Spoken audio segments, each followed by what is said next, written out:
Am I naughty for checking our nanny cam footage to prove I was being lied to?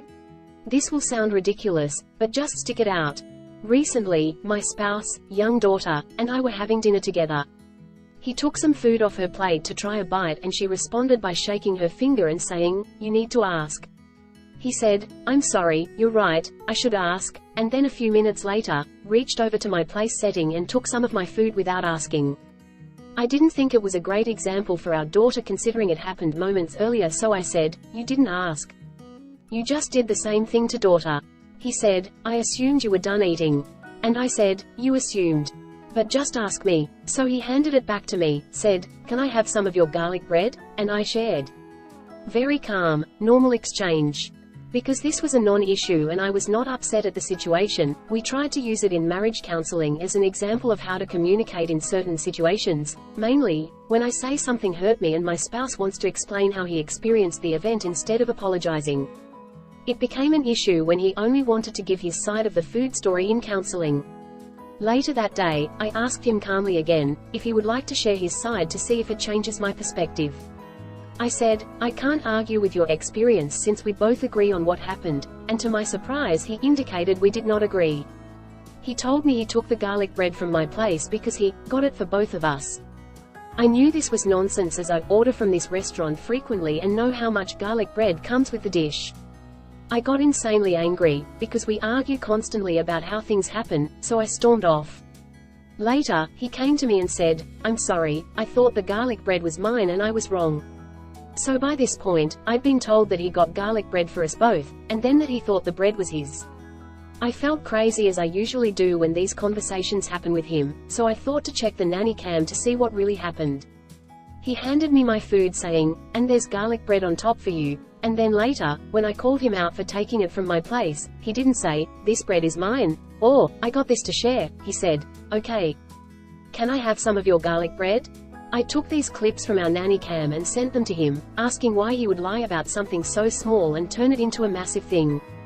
He immediately got mad and said, "I can't believe you would do something as ridiculous as checking the camera. You're so out of line," and stormed off. Am I naughty for not letting my mother-in-law gift my yet-to-be-born daughter her middle name? I, 34F, and my husband, John, 35M, are expecting our daughter in a couple weeks. We're excited and terrified at the same time. This does involve my mill, but I wanted to isolate this one issue. As in, pretend that there isn't a whole history of said mill. Here, Molly, jumping over boundaries like she's one of those buzzed dogs you see in those Westminster agility competitions. John is Molly's eldest child. He has 2 sisters. This will be our first child, and Molly, FIL's first grandchild. I didn't have an elaborate baby shower, and for reasons I won't get into, was mostly with my side of the family, a few friends. Molly did attend briefly and gave me a nice seat thingy. Forgive me, I'm not even new at this yet. Very recently, Molly threw me a celebration. She told me it was not a baby shower, it was more like a tea party with her side of the family. I said okay, whatever. I thought it was an attempt to make up for the baby shower shenanigans.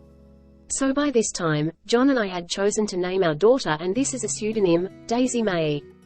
We loved how the names clicked together. Daisy was on both our lists, and May, well, this is kinda stupid.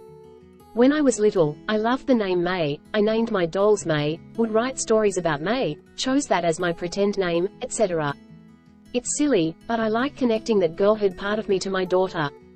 John loved the idea too. We were going to keep the name secret, but John leaked it to his mum, so I had to tell mine. The man keeps lawyer-client secrets like a vault, but can't help but exclaim, "Oh, it'll be so cool for Daisy," in front of his mother.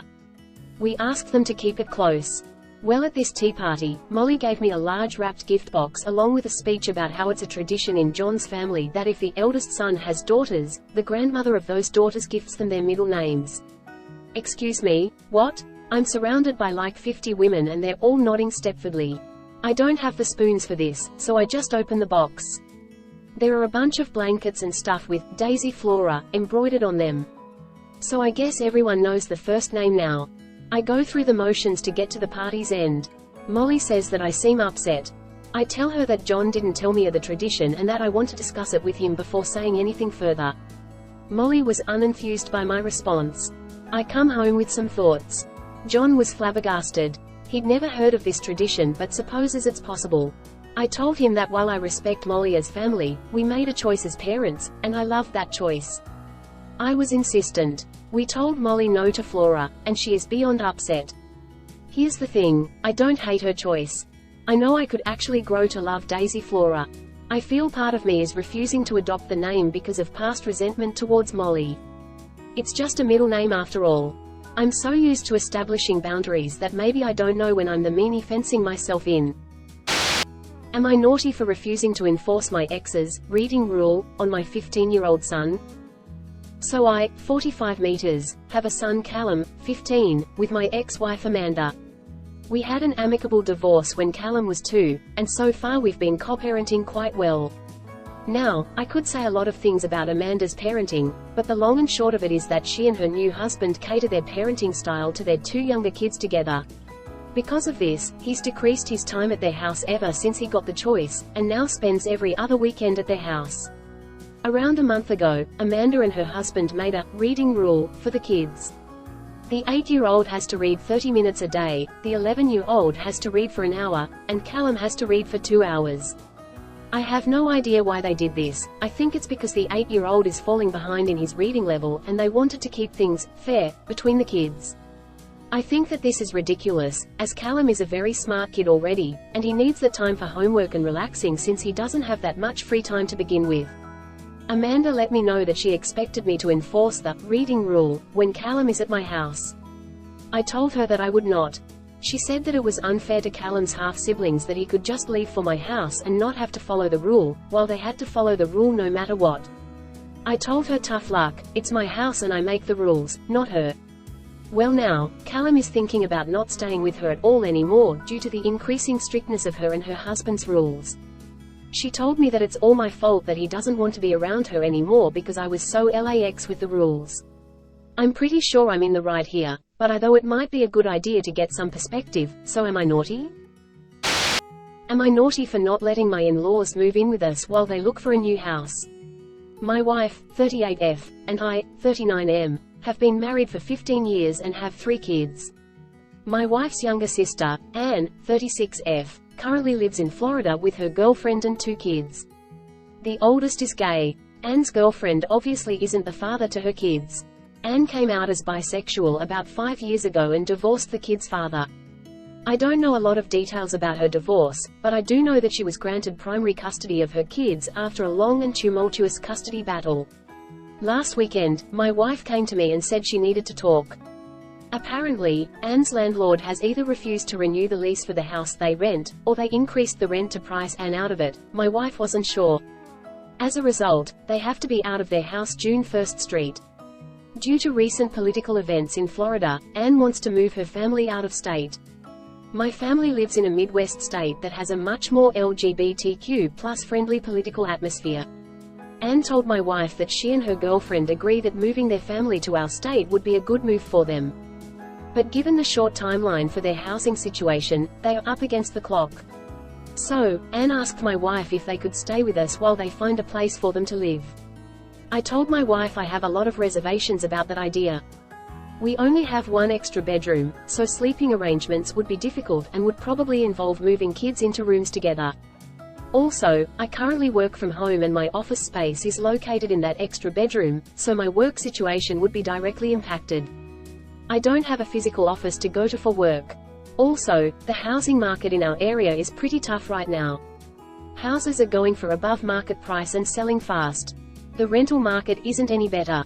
All of that leads me to believe that if Anne and her family come stay with us, it won't be short term. And the people most directly impacted by this will be me and our kids, not my wife. I explained all of this to my wife and told her I don't think it's a good idea.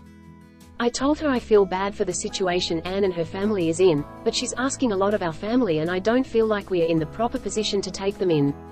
My wife did not like my response one bit. She accused me of not caring about her sister and that we took my brother and his family in short term before. Which is true, but a vastly different situation. My brother was having some renovations done on his home and we were given a concrete time frame for their stay. The work permit on their renovation had an end date that work needed to be completed by, so we knew exactly how long they would be staying. They ended up staying a week less than they expected. And at that time our two youngest were still sharing a room anyway, so we had 2 extra bedrooms and I wasn't working from home. She sees this as me playing favorites with my family versus hers and thinks I am being mean.